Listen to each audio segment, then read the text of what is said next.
Welcome back, Arsenal fans. After a massive win for Arsenal, Mikel Arteta drops a huge bombshell ahead of next match. Let's hear from Arteta. Did it feel a bit like a phony war tonight?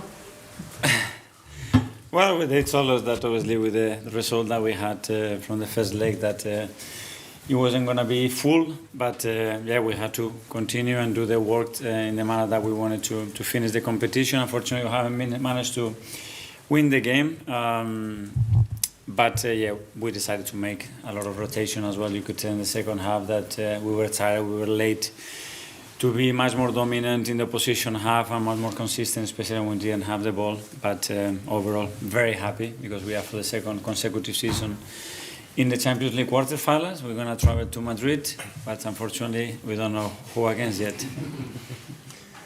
Ed from The Guardian. Hi Mikel, you must have been very pleased with Raheem Sterling's performance for most of the game until the very end and when he got booked. He's going to miss the first leg. Yeah. I was, and I'm very happy for him and for a lot of individuals as well that they haven't had a lot of minutes recently. You could tell in the second half that we lacked that physical capabilities to make certain effort and arrive to certain spaces in the right time. But overall, very happy that they got the minutes and they responded. With Raheem, did you see his confidence sort of coming back after he was involved in the first goal and then he really was looked back to his old self? Yeah, in the second one, and then he does the last final action as well that he can score the third goals and the keeper makes a save. The way he tracked back as well after the corner in the last action when he got booked, that's the kind of play that we want to see. Jordan, the Sun. Okay, when you first came back to the club as manager, I think this was one of the aims to get Arsenal consistently qualifying for the latter stages. How proud are you that you're managing to do that now consistently? I think it's the first time in 15 years that you've done it back to back. Yeah, well, that tells you the difficulty of it. So, we have to value that and recognize that it is very difficult to do it. We've done it consistently, and now we want to make the next step, which is going to be really difficult, but we are very capable of doing. Do you have any preference, Real? No, because they are so different, both of them, the styles, the managers, the history of them. That we know about the difficulty for sure, but I cannot tell you one or the other. No. Tom, Football London. Hi Mikel. Zinchenko on the score sheet as well tonight, playing in a perhaps the most advanced role we might have seen him in that attacking midfield position. Yeah. Striking from outside the box. Martin Odegaard, there's been a lot of focus around his ball striking this season as well. Is that the type of scenario that you'd like Martin to get into, what Zini did today and score that type of goal? Yeah, and he's done it, Martin as well. I think Alex's finish was great. He's got this ability to do that, to carry the ball and those spaces to put the ball in the back of the net. Really happy because we find another solution as well to fit his qualities and what the team is demanding at the moment. So really good to have him in that condition. What do you feel, Mikel, that you've learned from your experiences from last season's knockout stages of the Champions League that you could take into such an experienced side in either Real or Atletico Madrid?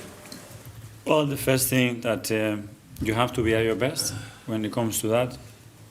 For the 2 games, for every minute, don't give anything away because they're going to take it. And today we've seen with the 2 goals that we conceded as well. So that's a big learning. And at the end, again, when I decided in the boxes, so individual talent, individual performance is crucial.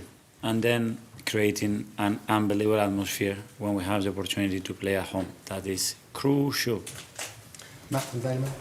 Hello, Mikel.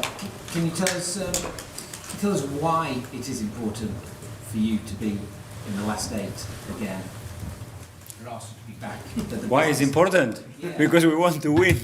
I mean, and to win, you're going to have to go through the stages, and because the club needs it. You know, we are a club, a team that wants to be the best and want to be competing with the best clubs in the world. In order to do that, you have to constantly be there, and it's very difficult, but we've done it for 2 years in a row, and we have the capacity and the ability to do it even better. Hamza from The Times. Good evening, Mikel. Miles played in midfield later today.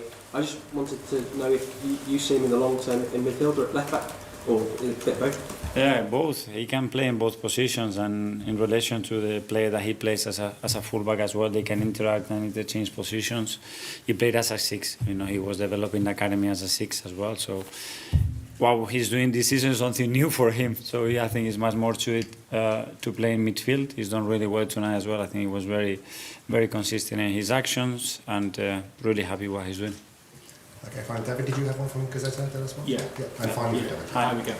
You said you want to get even better than quarterfinals. How can you do that? Independently from which Madrid side are you going to face? Well, last year we played Bayern, and with the history of those clubs and how consistent they've been the last 20, 25 years being there, and we were right in there in the home game. We had them under the ropes, they escaped, and when we were there, we were a bit short to get that final stage. So hopefully we learn, we are better than them, and we can make it happen.